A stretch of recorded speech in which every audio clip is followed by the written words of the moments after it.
So, ayun. Good morning. Ngayong araw na to,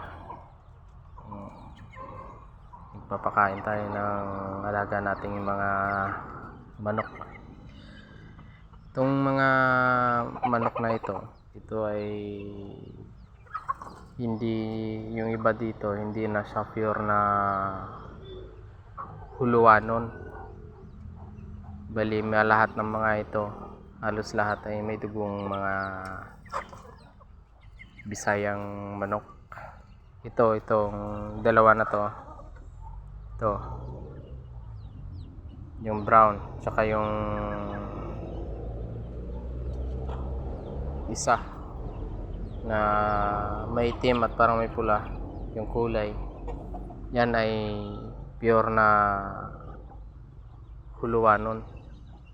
Walang halo yan. Tapos ito naman yung dalawang kulay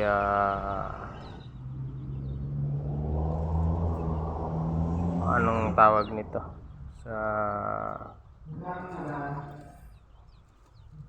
yung dalawang kulay gray, babae po yan. Yan ay nasa 5 months old na at nagpapakasta na, so malapit na silang mga itlog.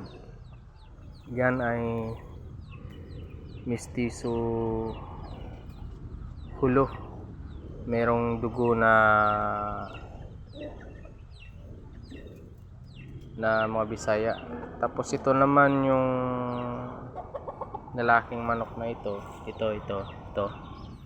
Yan. Ito ay nasa 5 months old na rin. Bali, kung mapapansin mo, paika-ika siya kasi yung paa niyan. Ayan, naputol yung tatlong daliri. Yan naman ay kinuha ko sa aking kapatid. Binigay niya sa akin. Inalagaan ko. Kaso nung kinuha ko yan sa kanya, nagkasakit. May sakit yung manok. Sinisipon.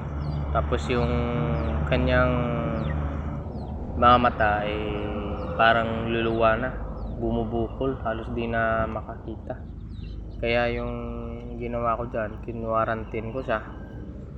Siyempre hindi pa siya masyado siyang mailap, kaya ginawa ko, tinali ko.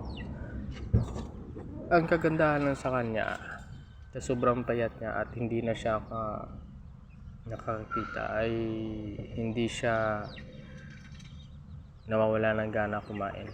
Kahit na sinisipon o nilalagnat, malakas siyang kumain.